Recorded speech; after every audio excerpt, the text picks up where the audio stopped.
Siki, a very good afternoon to you. As you say, about 60% counted, so we're getting there, but we're not quite there yet. And I think it's fair to say that a case of the afternoon doldrums is starting to creep in.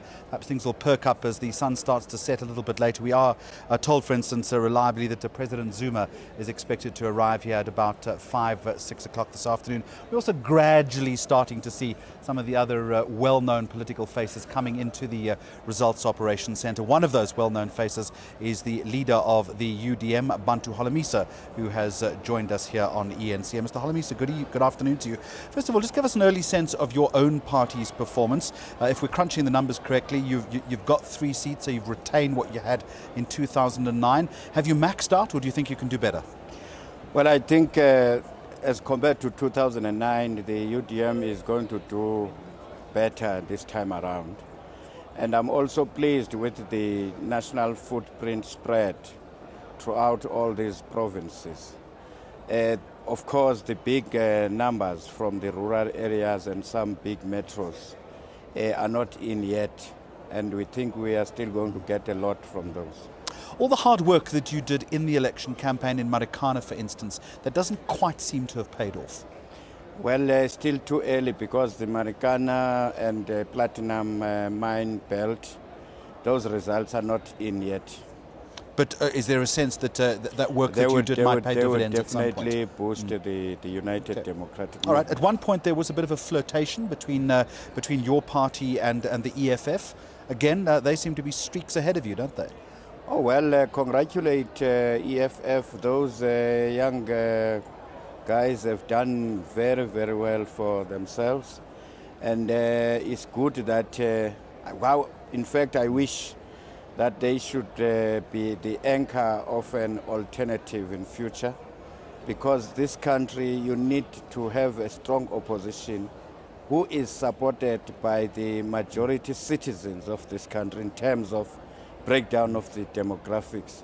I think they have laid a good foundation, and now they will be having capital out of the provincial legislatures. They shouldn't reinvest that money back to party structures. They are lucky because these days you don't have the floor crossing legislation, so there is no threat for them anymore. An anchor for an alternative political future. That's an interesting phrase that you mean. Where would you see your own party within that political future and the work that you might do in the future with the EFF? The United Democratic Movement is on record as having advocated for a need for all those political parties where we think we can cooperate to establish an alternative for the future. And those talks are already underway, are they? We have been talking before, and we will continue to talk after the elections with any other political parties, EFF included. Are you talking on the floor right now to some of those parties? No.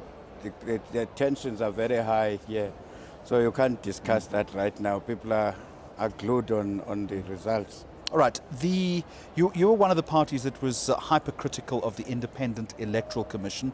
The leader of the Democratic Alliance, Helen Zille, is on record as saying that in some stations she was outraged at the chaos. How do you think the IEC has done?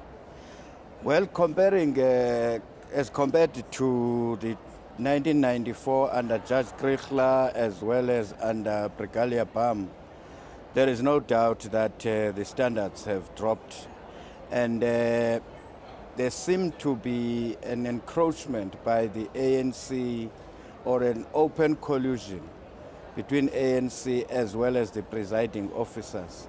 Because all these problems which were reported, if the presiding officers yesterday were strict, they could have told that, look, ANC, stay away from that, don't distribute T-shirts in the precinct of the voting stations.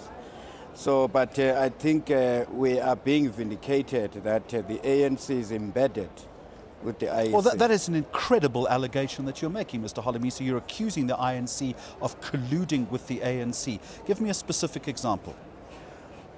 The UDM is saying to you, the presiding officers, most of them are in alliance with the ruling party. How do you know that, though? I mean, is that just a perception? It's not a perception, because the elections in this country are run by SADC members. SADC members are affiliates to COSATU. COSATU has long said all the COSATU members must vote for the ANC. So it is in their interest, before we vote, that they work for the ANC. Yet your party has raised no formal objection to this. We have raised these objections long time ago in our forum, even when we met with the commissioners. As far as this election is concerned, Mr. Holomisa, you haven't raised those objections. No, I'm not. Why not? I'm not going to stoop that low, because this thing is known. What we are planning to do now after the election is we want to approach the Constitutional Court to discuss, one, the abuse of state resources, the non-level of playing field, and the usage of alliance partners in running the election. We think we need to go to that court early. And you will back this up with facts? This is not just sour grapes as far as your party is concerned? No. We have raised this for the last 10 years or 15 years as opposition parties. All right, thank you very much indeed. The leader of the UDM, the United Democratic Movement, Bantu Holomisa, with us. And let's go back from the Results Operations Centre to Johannesburg.